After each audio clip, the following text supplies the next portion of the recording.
Welcome, everyone. My name is Dr. Laura Cohen, and I'm the Executive Director of the Harriet and Kenneth Kupferberg Holocaust Center at Queensborough Community College at the City University of New York in Bayside, Queens. Our mission is to use the lessons of the Holocaust to educate current and future generations about the ramifications of prejudice, racism, and stereotyping. Today's talk is entitled Nothing About Us Without Us, Understanding the Disability Rights Movement, and features the author, scholar, and activist, James Charlton. The Kupferberg Holocaust Center in Bayside, New York, is situated on the traditional land of the Mantinecock people who continue to live here today. We offer gratitude and respect to all of the indigenous people of Turtle Island, past, present, and future, including the Lenape and Shinnecock peoples. What I just read is what we call a land acknowledgement. This is a statement recognizing that the land we all occupy in the course of our daily lives, including our schools, jobs, parks, and homes, as well as the names of towns and roads, was first inhabited by another group of people who were forcibly expelled and murdered. Today, we identify those crimes for what they are: mass atrocities and genocide. These horrors continue to have devastating political, social, psychological, economic, and environmental impacts upon and within Native American and Indigenous communities. Our event today is part of the 2024-25 Harriet and Kenneth Kupferberg Holocaust Center and National Endowment for the Humanities Colloquium entitled Circuitous Exchanges.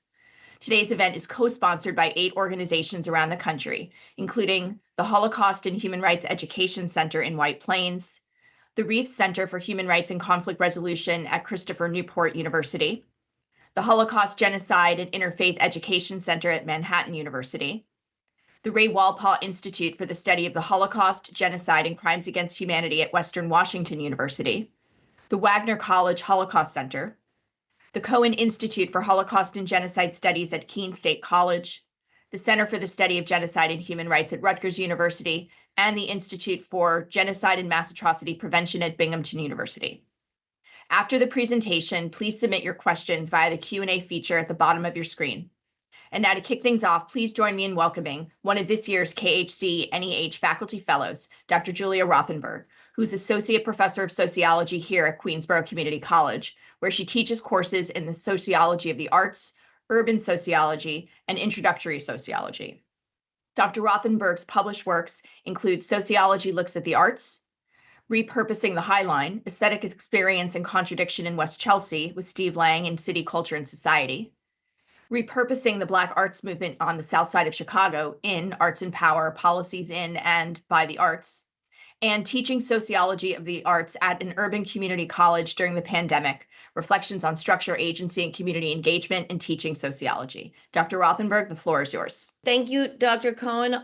It is my pleasure to introduce Jim Charlton, who I've known actually for probably close to 50 years. Jim Charlton has been involved in the politics of disability for 45 years. He helped to found Access Living, an organization which has provided advocacy and resources for the disability community. He founded this in 1980 and has worked at Access Living as Director of Programs, Executive Vice President, and Acting President from 1985 to the year 2000. He is also a professor in the Department of Disability and Human Development at the University of Illinois at Chicago. In addition to many journal articles and book chapters, in 2000, Jim published the book Nothing About Us Without Us: Disability, Oppression, and Empowerment. In this book, he produced a ringing indictment of disability oppression, which he says has been experienced in some form by 500 million persons throughout the world who have physical, sensory, cognitive, or developmental disabilities. This is the first book, Nothing About Us Without Us, in the literature on disability to provide a theoretical overview of disability oppression that shows its similarities to and differences from racism, sexism, and colonialism.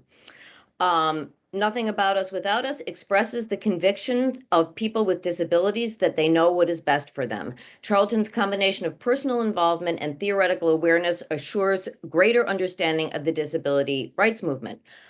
This lecture concerns the history and present challenges that the disability rights movement has and continues to confront. It will be global in scope and will give special attention to the U.S. I just want to talk a minute about this talk in relation to KHC. We often think about the Holocaust primarily in relation to the systematic annihilation of millions of Jewish people in Europe, but it's important also to remember the fundamental role that disability played in setting in motion this process of extermination. Something that Jim will talk more about in his discussion. The model that was developed in relation to disability was used for killing disabled people, was later applied to the industrialized murder within Nazi concentration and death camps such as Auschwitz-Birkenau.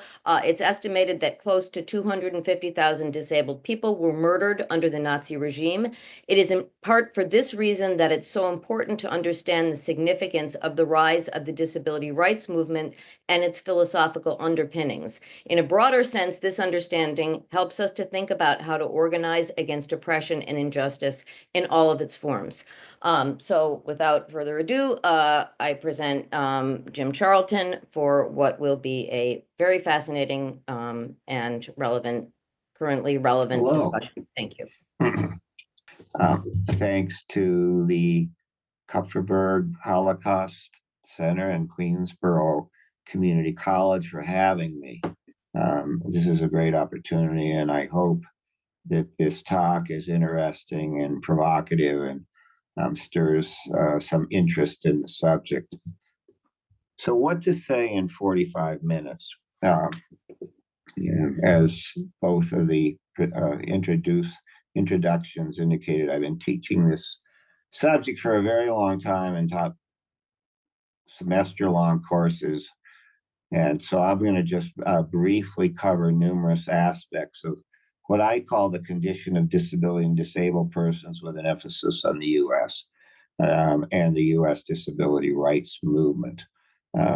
I hope to give you some context to understand the disability rights movement and a few definitions regarding disability that might be useful and in some way connects to your own political interests.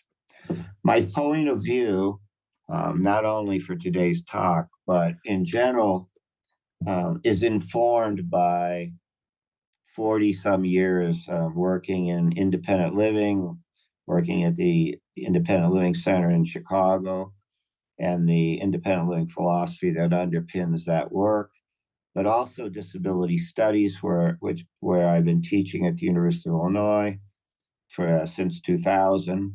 My point of view is also informed by feminist standpoint theory that came out of women's studies, that privileges or advantages women's experience in understanding rape, understanding sexism, but I also apply that to the experience of people with disabilities, that it gives people with disabilities an insight, a deeper insight or an advantaged insight into understanding disability and the condition of disabled persons. I also am influenced by phenomenology, especially phenomenology's interest in the gaze and intentionality and different kinds of theories around the body, especially normality and abnormality. And I'm also influenced by the political economy of the law of value. These things I'm going to touch on briefly throughout the talk. So my main takeaway here for our people, to give a starting point, is that disability is a complex social condition that has always been caricatured in the public consciousness as simply bad and sad. Both my point of view and the disability rights movement seeks to undermine those views. So to begin with, I'm going to make three claims. I'm not going to substantiate these much, but I'm going to make three claims. The first claim is that there is a massive worldwide surplus population, a surplus people, as it were, that out of 7.5 billion people on Earth, maybe up to 5 billion of them are extremely poor. The use of this notion of surplus population or superfluous people is essentially comes out of political economy, and it's that there's not enough formal jobs for the workers that are seeking them out. This goes to the questions around formal and informal economy. In Latin America, where I'm right now living, it's estimated 90% of all new jobs will be in the informal economy. The formal economy is that you have salaries, you have benefits, you have a standard workday. Informal economy is pay for performance. I pay you if you do X, I pay you X amount of money if you do Y, and so on. So that's the first claim, that there's a large surplus population. The second claim is that people with disabilities, 90% of people with disabilities are in this population. And not only are 90% of people with disabilities globally in the surplus population, but because of attitudes and ideologies, mystification, mythologies around disability, not only are they outcasts, but they're double outcasts. So I take the notion of double outcast from a Dutch philosopher by the name of Spinoza. The third claim is that this double outcast status makes people with disabilities extremely dependent, dependent on family, dependent on social services, dependent on the welfare state, and that my idea here is that all fields studying the condition of disability and disabled persons are interested in disability studies, interested in disability rights movement, needs to have a dependency theory, and somehow linking that theory with need, or assistance, and the need how to go forward in breaking out of that dependency. And this highlights the central goals of the disability rights movement, and that's empowerment and control. These goals are embraced globally by all organizations of people with disabilities, that there is a shared orientation and commitment to that. My idea here is that without these claims as a foundation, you won't have a context. And now, as a backstory to this dependency, my point of view is that in the gap, or the lack of services, needs, and people with disabilities being extremely poor and stuck in surplus population, all sorts of forces assert themselves. Some of these forces are benign, some are pernicious, some are parasitical, and many are contradictory. And these, I would go so far as to include families, welfare agents, social workers, bureaucrats, what we in disability studies call the disability industry, even special education and other forms of what I would call help. Most of these forces typically assert themselves for the benefit of the requisite needy, of which people with disabilities experience over hundreds of years. This filling in, or the lack or gap, brings into relief one of the most daunting of all the predicaments of disability, and that is how to cope with, undermine, and eventually transform an ideology, or the ideology of paternalism, and with it the entrapments in this case of good intentions. This is a big headache, as you can imagine. So my idea here is my comments mainly deal with this 90% of people with disabilities who are stuck in surplus population, stuck in dependency. Everything is different for poor disabled people. No money, no good. Being poor, marginalized, and excluded creates dependency on others, especially friends, family, professionals, bureaucrats, and welfare agencies, like I said. In line with my overall argument and contrary to public opinion, dependency starts with money, not physical or mental capabilities, although these capabilities certainly play a role and need to be considered. For the small percentage of disabled persons with a lot of money, they can produce a more or less independent life by hiring personal assistants, drivers, interpreters, mobility trainers, tutors, and maybe even cooks, maids, gardeners, and so on. So the key point I'm making here on this claim is that most disabled persons are poor, and this massive strata or group of disabled persons are entangled in webs of dependency that operate on the margins of society. So this is what both in the US and globally the disability rights movement is confronted with. And so the particularities of paternalism vary from culture to culture, but they all kind of start with the notion of superiority. And my claim would be that the condition of disability in disabled persons vis-a-vis dependency is saturated in paternalism.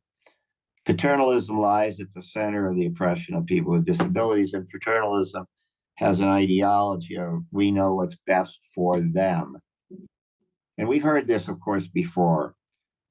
We've heard this in the line we might have heard before: we must take care of and control these subjects in spite of themselves, in spite of their individual will or culture or tradition or their sovereignty, for their own good. The savages need to be civilized for their own good. The pagans need to be saved for their own good. The cripples need to be saved for their own good, and so on. Now, paternalism is subtle, and this is something that's very difficult to undermine, to confront. I wrote about this phenomenon in Nothing About Us Without Us on do-gooders, a section that some readers found too harsh. I hit a nerve, and that was a good thing. Admittedly, I did want to provocatively raise the social role of charities and social services. I was not aiming for nuance, not aiming for nuance here today, but I wanted to open a deeper understanding of the function and contradiction of how good intentions can actually simultaneously enable more independence and retard that possibility. So I am, yes, kind of saying I'm against helping. Crazy, huh? No, what I'm really trying to say, and I think this is what the disability rights movement is saying, and the independent living centers are saying, we want to help people help themselves. This is in our view, the difference between independence and dependence. Okay. So that's my kind of introductory opening remarks. Now I'm going to get to the main thesis. So globally, my idea here is that Julia mentioned the 500 million number of disabled persons. Since I wrote that book, I would raise the number to 600 or 700 million disabled people who have been excluded and disappeared. My idea is that this goes back hundreds of years when people with disabilities were systematically excluded from work and social life. Once this exclusion occurred and has lasted for so long, the social group of people with disabilities have been degraded and caricatured in the public's imagination, surviving in obscurity. And so this reality, this condition, what I would call an erasure of maybe 90% of all persons with disability, a significant part of the human condition, warps the human condition, just like all hate, like all exclusion, like all segregation does. So this is an almost universal experience among people with disabilities. As I said, it's maybe up to 90%. Fortunately, that's not the whole story. Disabled persons are not just depressed, they are resistors. At least many of them, this resistance is in part motivated by another kind of oppression. People with disabilities are outraged or get outraged at being so marginalized.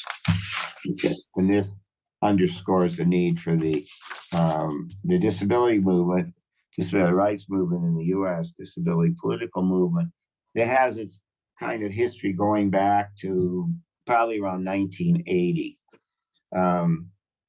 So now trying to how do you parse through this and understand it all?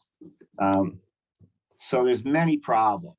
Both we in disability studies who teach this subject face, but anybody else who's trying to understand anything about the condition of disability and disabled persons and the political movement too. So a few definitions here that might be useful. So my definition of disability is how people with impairments live in the world. So the live in the world is the important thing. But this is what in disability studies and independent living forms the basis of what's called the social model of disability, that we argue that disability is a social condition, not a medical or biological condition. Now, there's all sorts of arguments and debates within disability studies and within independent living or within the disability rights movement about where does impairment end and disability begin. And now it would be easier just to use something like the definition of disability in the Americans with Disabilities Act or the UN Convention on the Rights of Persons with Disabilities or any number of other legal or international mandates. But the crux of problem lies elsewhere. It lies in what you think the social is. And this constantly is a source of tension within the disability movement, within disability studies, because the social or society connotes different things to different people. Is it everyday life? Is it society? Is it the life world? Is it sociological? Is it capitalism? So it is mushy and fungible.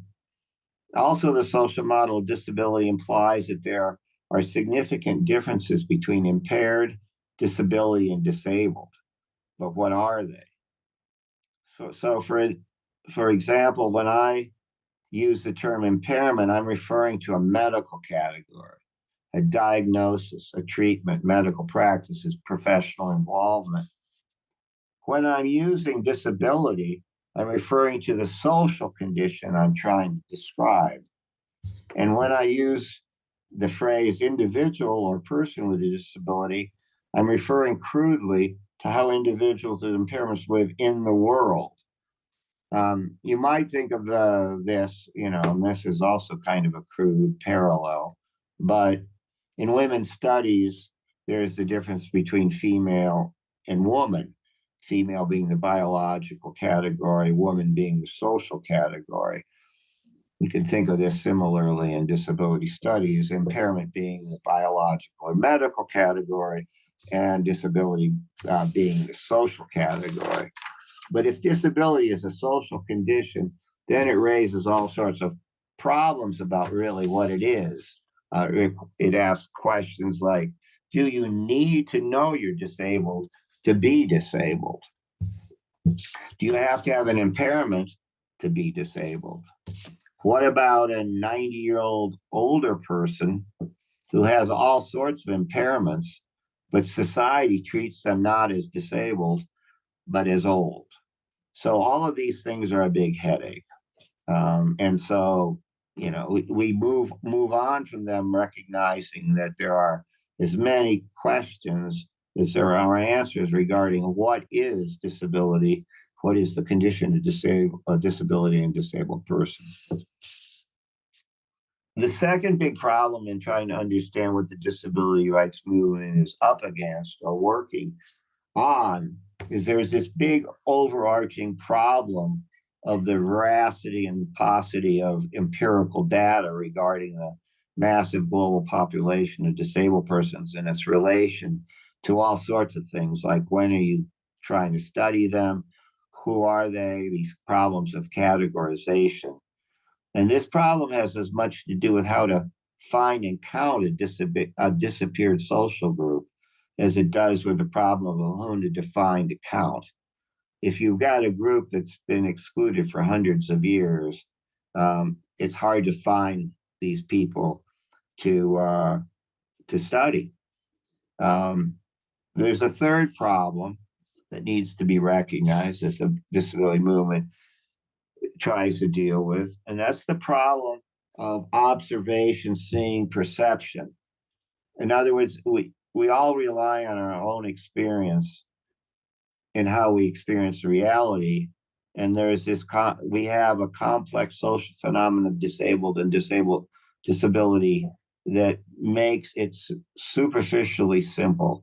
Disability is the subject matter and is widely considered simply bad and sad in the public's consciousness and has been going on for a long time. So understanding this, you run up against common sense. The common sense in the public's imagination, as I said, is the disability is simply bad and sad, and that the movement is trying to undermine that, and there are all sorts of its attendant mythologies that in turn combine and produce a more or less coherent mythology of disability. And this mythology is part exclusion, it's part ideology, and it's part political. Now, there are all sorts of myths that people with disabilities and the disability rights movement confront. People with disabilities are asexual, or they're incompetent, or they're disoriented, they're childlike, and so on. And at kind of the core of the mythology is that those people, meaning people with disabilities, are incompetent and need to be taken care of. Or if people with disabilities or activists with disabilities react to that, they're just irrationally angry. And so there are all these mythologies that are rooted in the tragic, for instance, or the brave and courageous. And these are when people are trying to bend over backwards to make the disability experience seem better. We are always then confronted with the brave and courageous mythology. Believe me, people with disabilities are no more brave or courageous than anybody else. Then there's the problem if you're dealing with a disappeared social group, an excluded social group, you're trying to deal with a lack of history or voice. That this poses a problem of history, of politics, of seeking out and getting people's voices to be heard. What people with disabilities need, what do they want, how do they solve their problems? There is so little accurate history regarding this social group that we might call disabled persons, and there's incredible gaps in this historical record and archive.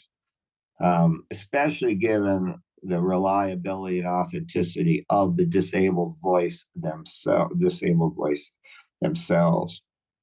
And then finally, we come to the greatest burden, seems to me, that the disability movement is trying to understand and confront, and that is how to challenge and write or understand some macro narrative of disability. There are hundreds of cultures, there's hundreds of millions, maybe up to UN says 1 billion people with disabilities on Earth. How do you understand that lived experience? How do you understand the lived experience vis-a-vis oppression of disability? And how can then, if this understanding is so difficult in some kind of macro sense, how do you build a movement based on that? Especially when you're trying to build a cross-disability movement that includes all sorts of experiences.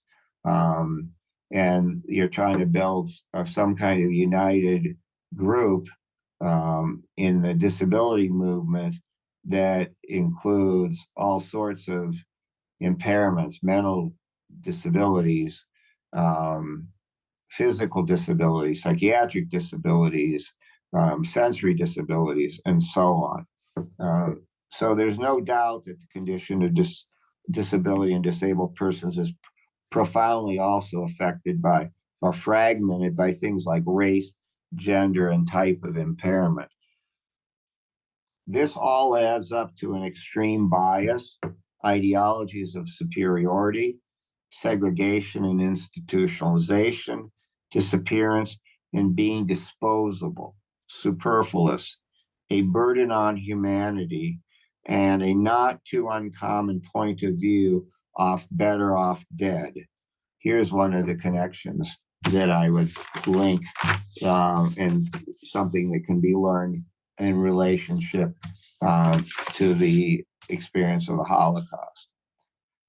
So my point of view starts with both a history of exclusion and adds the present global condition of 5 billion surplus population, 5 billion people in the surplus population.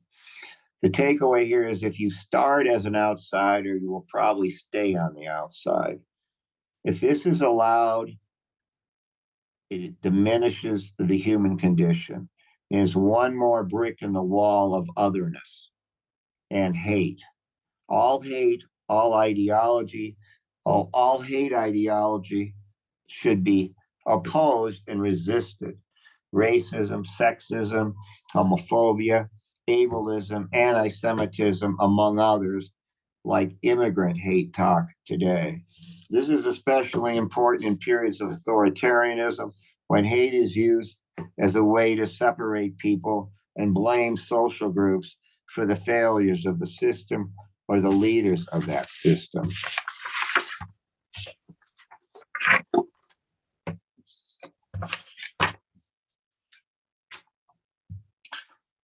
Connected to all this, then I would add, when you have surplus populations, you get disposable people. People with disabilities have been superfluous for a long time. People with disabilities have been called defective, invalid, the invalid word. When you get this kind of condition where social groups are considered intrinsically defective, when you add that to authoritarianism, that equals some very, very bad things. And my idea here for the talk today is beware. What they do to them, they might do to you. And here I would recall the famous quote regarding the Holocaust that some of you may have heard. First, they came for the socialists, but because I wasn't a socialist, I did not speak up. Then they came for the trade unionists.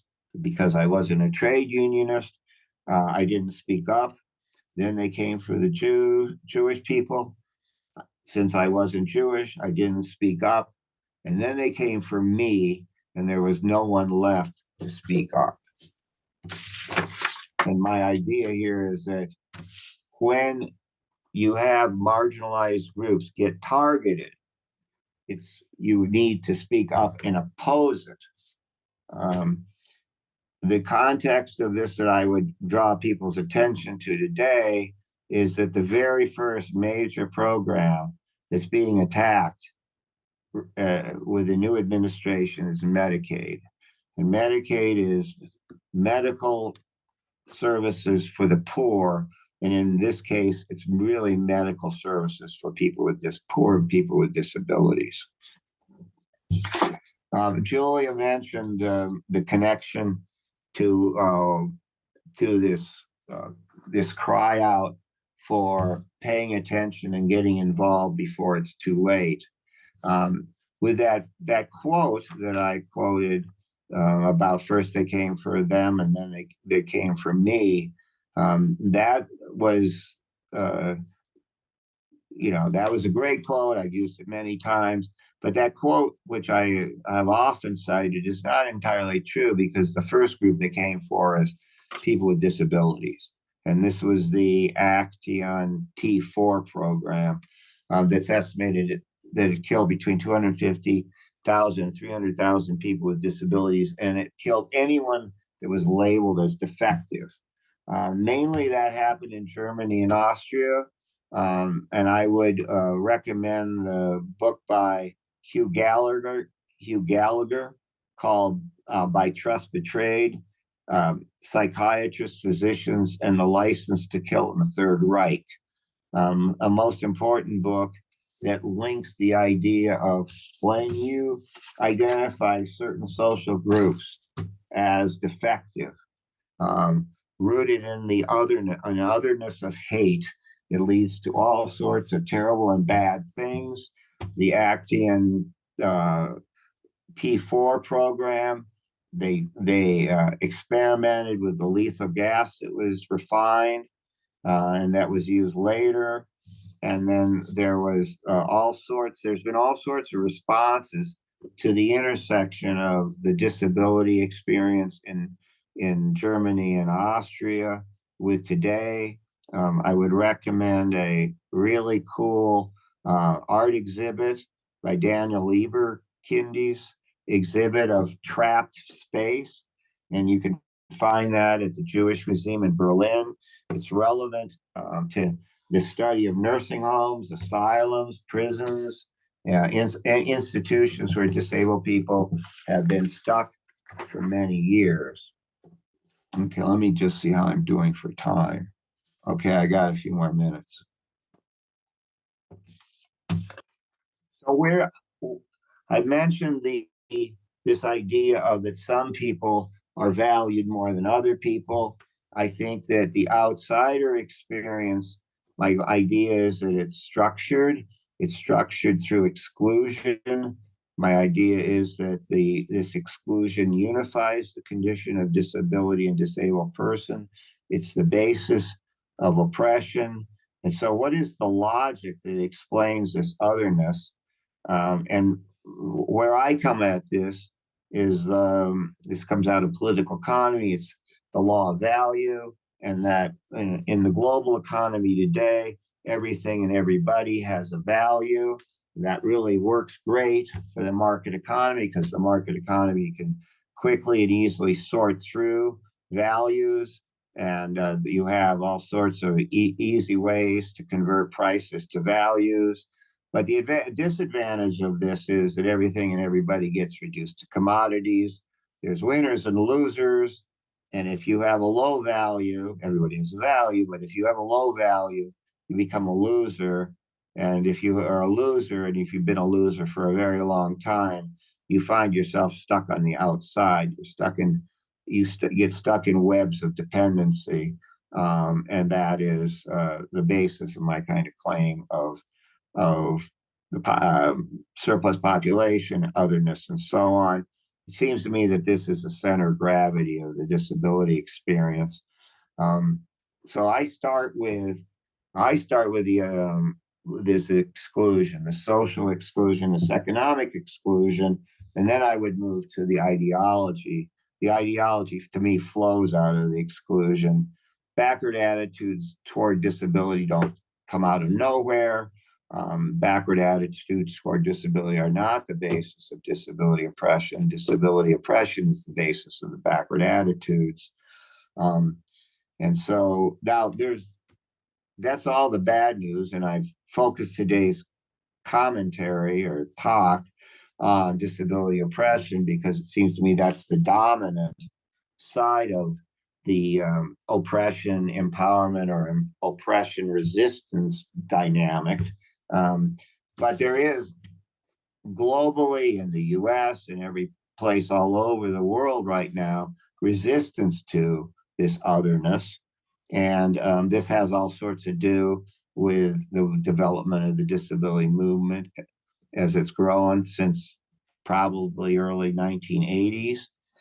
People learn through finding each other, through common experiences, how to find each other, organize, fight back, build centers. When I first started being involved in disability issues and politics in 1980, a group of us founded the Independent Living Center in Chicago, Access Living. And even though the advances have been slow, there's been noticeable advances. That flows out of people increasingly becoming active around disability. And independent living centers, they're not only in the US, they're throughout the world. There's a lot of them in Europe now. There's a lot of them in certain countries in South America. And those, both the philosophy of independent living and disability rights centers the experience of people with disabilities in the movement. We know what's best for us, nothing about us without us. That's what flows from that. And there is the emphasis on independence, not dependence, on the continuum of independence. Independence, we don't believe, is a thing. It's not a fixed idea. It's a continuum. It has to do with control. And this is why the disability movement, in confronting this historically entrenched exclusion, is emphasized people organizing themselves, helping people help themselves, learning from each other, and having that a developing a philosophy moving forward that people need to be in control of their lives, and that we need to focus on the necessities of everyday life: housing, personal assistance, various services that deal with necessity, and build a movement that's concerned with those things to increase people's control over their own lives. This has roots, not surprisingly, in the civil rights movement and the women's movement of the 70s. It's no surprise that the first independent living centers that came about in the United States started in Berkeley and in Boston, where the student movements were very strong, and people with disabilities, individuals with disabilities in Berkeley and Boston, were really like forerunners in the independent living and disability rights movements. And so people have learned from other people. The independent living philosophy and the disability rights movement philosophy, as I said, postulates that people with disabilities are the best experts on their needs and therefore must take the initiative, must take control of the things that they need, and demand voice in anything that affects their lives. Finally, I'll say something about the resistance to oppression that might not be so obvious, and that is, it's not just the formal organization of groups and people in centers, in cultural events, in demonstrations, so on. It must be remembered that there's all sorts of subversion and individual acts of resistance that are unseen.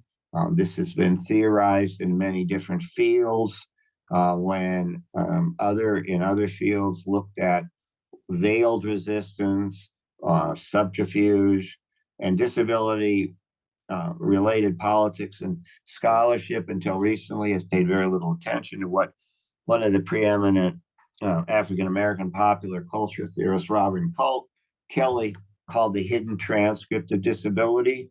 And there is, a hidden transcript of resistance. My claim here would be that there's a lot of different kinds of resistance that disabled people have been engaged in for very many years, that have been done on an individual basis as well. And one of the challenges of the disability rights movement today is how to understand those individual acts of resistance, link them up, and build off of it. So, where does that leave us? It leaves us with that if you're interested in, or trying to be interested, or getting interested in disability politics, this core has got to be, you have to be justice minded, that you have to oppose all discrimination, all hate, whether it's racism, sexism, anti-Semitism, homophobia, and so on. you can't just choose. You can't just be for disability rights, but not for human rights. My idea is that I believe that practice is primary, and even though theory is not irrelevant, you need theory to focus your practice. You need practice or activism to focus your theory. I think that disability studies has made a significant contribution to theoretical production, especially a critique of the medical model and the exclusion of people with disabilities. But it also needs to be tied to the disability rights movement and disability politics movement. My idea is that you have to find ways of organizing. You need to find each other, especially in this period where there's increasing fear among minority social groups. You need to find people like yourselves so you're not isolated. And you need to defend resistance and fight discrimination and hate. And that's, maybe for better or worse, that's my talk. Jim, this is, I'm speechless. Yeah, well, I got it in at 45 minutes. I talked really fast. We have some really powerful questions in the Q&A that have come through. Duh. So I guess the first one, just generally speaking, Jim, you mentioned in passing the definition of persons with disabilities vis-a-vis the Convention on the Rights of Persons with Disabilities, the CRPD. You also mentioned the social model of disability. How do you distinguish the social model and human rights models of disability? And what do you see as the major contributions of the CRPD? I hope there's, at least the disability movement doesn't distinguish between the two. My idea is that disability rights has to be a human rights, and human rights has to include disability rights. And this is for all activists, both in the US and globally. And look, it's totally understandable why African American people fight racism, that's the main thing they're involved in, or gay people fight homophobia, or people with disabilities fight disability oppression, or what some people call ableism. I don't really like the term ableism, try to avoid it, but it's the one that's most often used. It seems to me as it points too much of a finger at able-bodied people as the problem. And I think it's more of a system of oppression. I think certainly there's backward attitudes among able-bodied people, but I don't think that's the main problem. No, I think that the human condition has been degraded by otherness, by segmenting these groups out, separating them, and that, to me, all human beings have to be treated equally, and even ones that the system, global system, devalues. In fact, those groups, those social groups, I believe there should be more attention paid to that. So I hope that there is, there's been a tendency to differentiate human rights and disability rights, and I think that's a mistake. There are a number of really interesting questions here, and I wanted to say, I hope we get to all of them, but if we don't, I'm going to provide a couple of you with my email address so that I could pass them on, but because they're very specific about pursuing master's in disability studies and so on. But come to University of Illinois, Chicago. Right. Well, I'll give you an A. Okay, so you heard it. The person who asked this question, Francis, go to the University of Illinois at Chicago, and Professor Charlton will give you an A. But you may have more specific questions. I want to, again, lots of great questions. I want to say something, this is very general, and it's a question that I had too, because I had never actually thought about it this way. How is the current attack by the current administration on DEI relevant to the movement? And that is something we don't often think about when we think about DEI. It's not the public, the woke mudslinging face of DEI, but of anti-DEI. But can you address that for briefly? For better and for worse, in all of these kinds of diversity things have been promoted by disability movement since the very beginning. I think it's now more important than ever to defend them. I've been a kind of lone voice. You might get this. This is paradoxical. Being a lone voice and cautioning about all of the emphasis on diversity in the past, because I want to build community. I don't want to build difference. I respect. I think all movements should respect difference. But the disability movement has forever emphasized this, that we're all different. And, as someone who's coming from a political view that I have, which is I want to build a social movement, it's hard to build a movement based on difference. The key is to build a movement based on commonality. But this now makes it doubly difficult. The attacks on diversity makes it doubly difficult because someone like me it would be absurd for me to criticize the disability movement's emphasis on diversity when it's coming from the right. My critique would be coming from the left. So yeah, it makes it even doubly difficult for the disability movement, that has centered diversity as one of the main kind of demands. Respect our differences.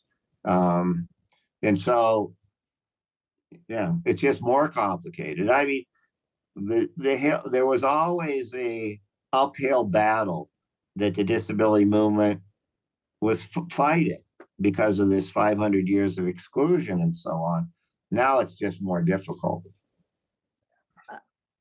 And one other thing, I think this is really important. One of the big first attacks that have just come out in the last month has been an attack on the inclusionary side of special ed. And that there are many good things about special ed, and there's many problems with special ed. But one of the good things about it was its emphasis on inclusion. And this is really something that if people are paying attention to, this is also something they should oppose, this attack on inclusion. Inclusion in the classroom. It's going to lead, unless it's stopped, to more and more segregation and sequestering of special ed students. So, that's just something to pay attention to. I would say both the Medicaid stuff and the special ed stuff. Thank you, Mr. Charlton, for an interesting and enlightened talk. Can you comment on the impact of the deaf rights student activists at Gallaudet University have had on the view of society about disabled people? Oh, that was heroic. Their struggle for a deaf president years ago, that was significant. That was organic. That came right out of their own student body. That was one of the real interesting things that people learned from, that you didn't have to have some kind of outside movement like this national disability movement or something, leading something like that. That came straight out of the students at Gallaudet. And that was transformative in many, many ways. Now there's all sorts of ancillary questions about deaf people's involvement in disability rights movement, and the arguments by some deaf activists that they don't have disabilities. This is all really interesting. I mean, it's also a challenge for disability rights movement to how do you include and follow leads from any of these constituent groups, like deaf activists, like activists with mental illness. There's lots of very, very interesting things that have come out of these kind of constituent groups in terms of politics over the last 20 years. But Gallaudet was phenomenal, and it had an electric effect on all sorts of other groups.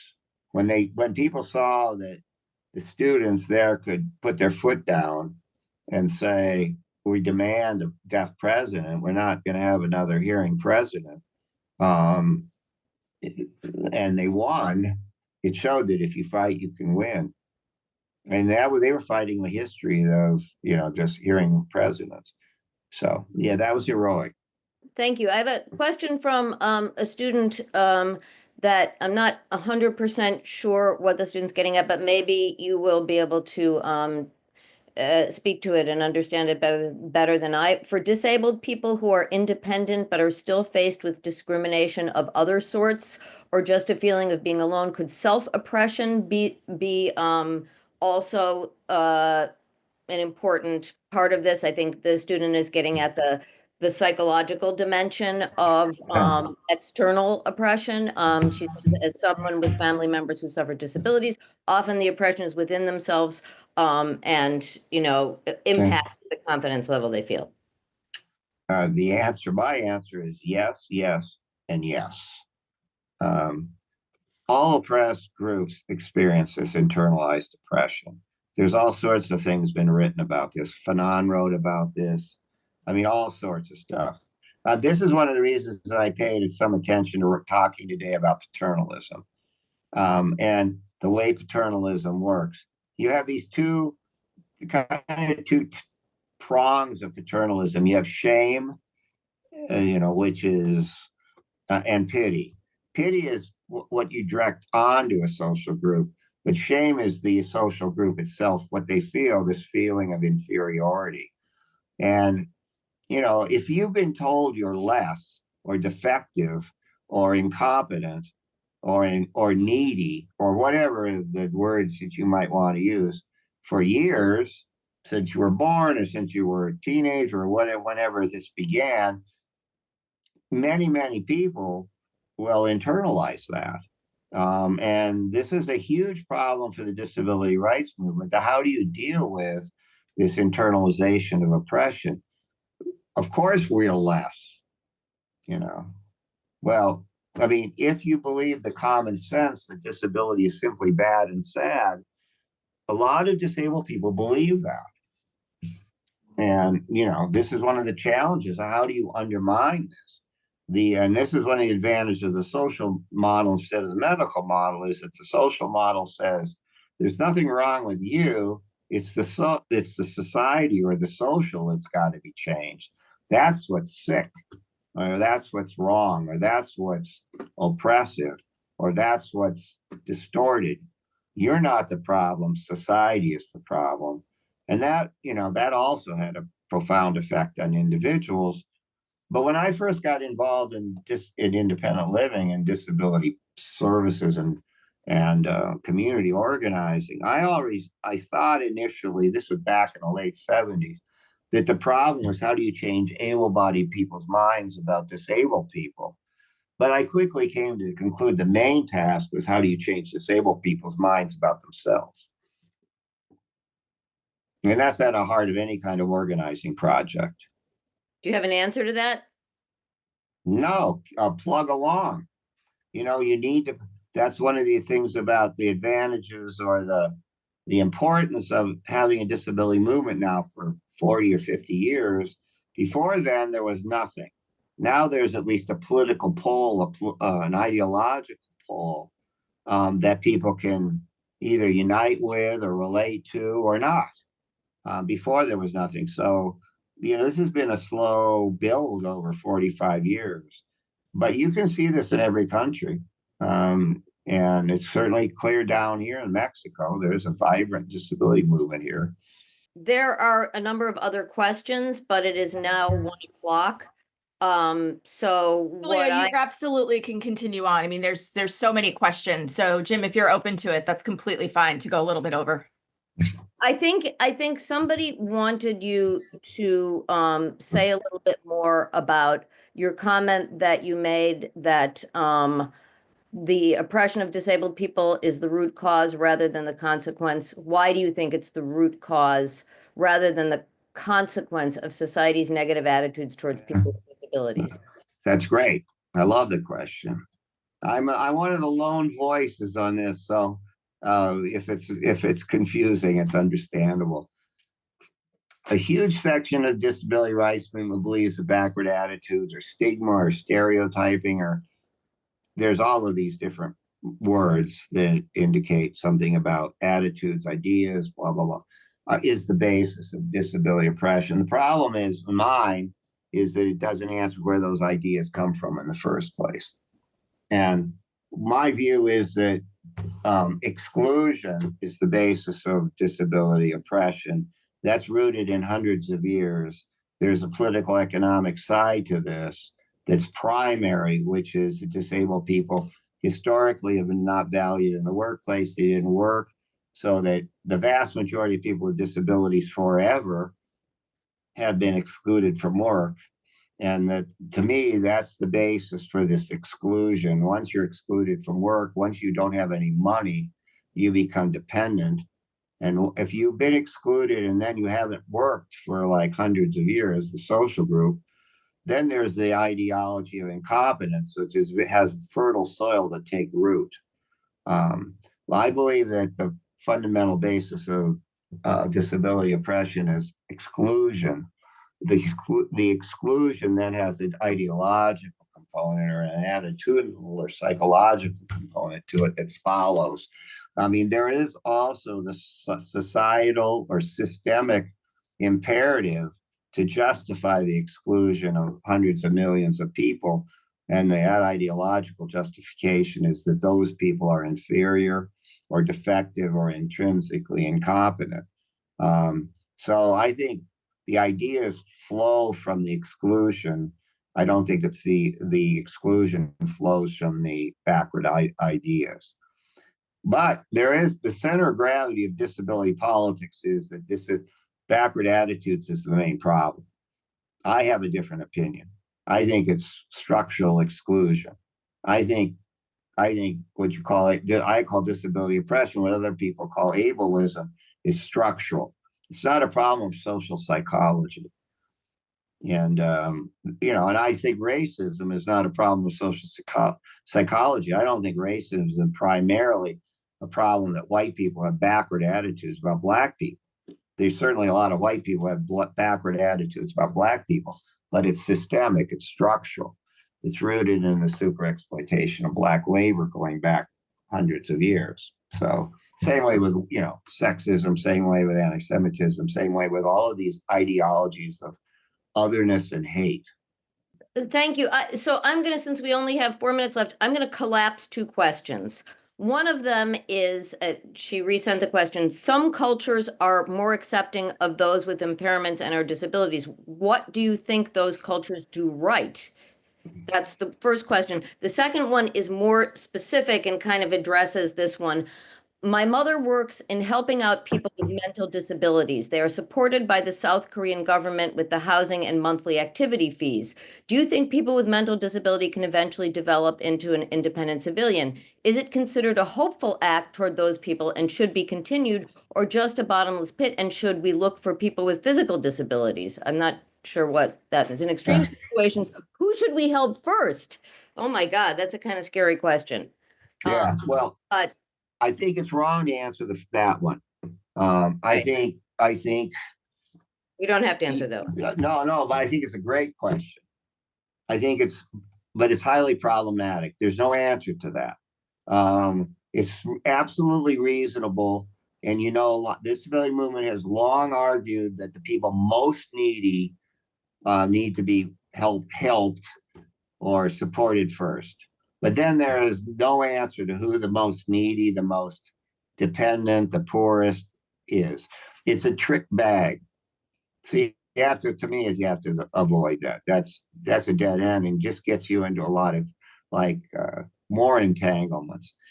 Second question on independence, people with mental illness. I think everybody can be moved on a continuum of less independence to more independence. I don't think there is a thing that some people would call independent. Everybody is codependent on all sorts of stuff. But I do think if you demand empowerment and control, greater control in people's lives, you can move everybody from on a continuum of dependence to more independence. The goal is always to meet more control and more independence. It's not total control, total independence, because nobody's got that. No one's going to get that. Um, and it's a lot of it has to do with listening to people themselves. What do they need, and helping them help themselves to articulate what they need. What are the main things? And if you believe what I believe, which is that disability studies, the disability movement should focus on the surplus population of disabled persons, the 90% of disabled persons that are extremely poor, then you're focusing on necessities. And you're not really like the research that I see in disability studies that are asking people things like, how do they feel about this or that, or how often do they have sex? While those might be interesting research questions, I think it misses the mark. And so I think everybody can be more independent. I know people who are severely physically disabled who can't even they can't move their head, their fingers, anything. And they live at home by themselves. Now they have 24-hour personal assistance services, and their independence is they have employees, and they tell the employees what they want the employees to do.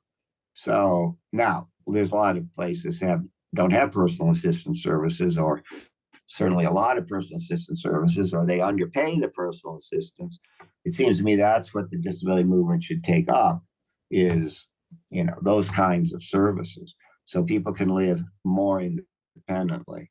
I don't think there is anybody with a disability that can't be independent, whatever one means by that.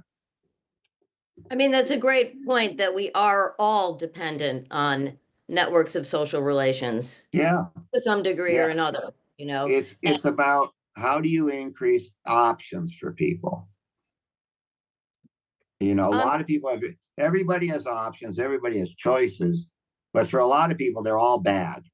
Like all their choices are bad. So they're all constantly trying to make decisions based on what's the least worst choice.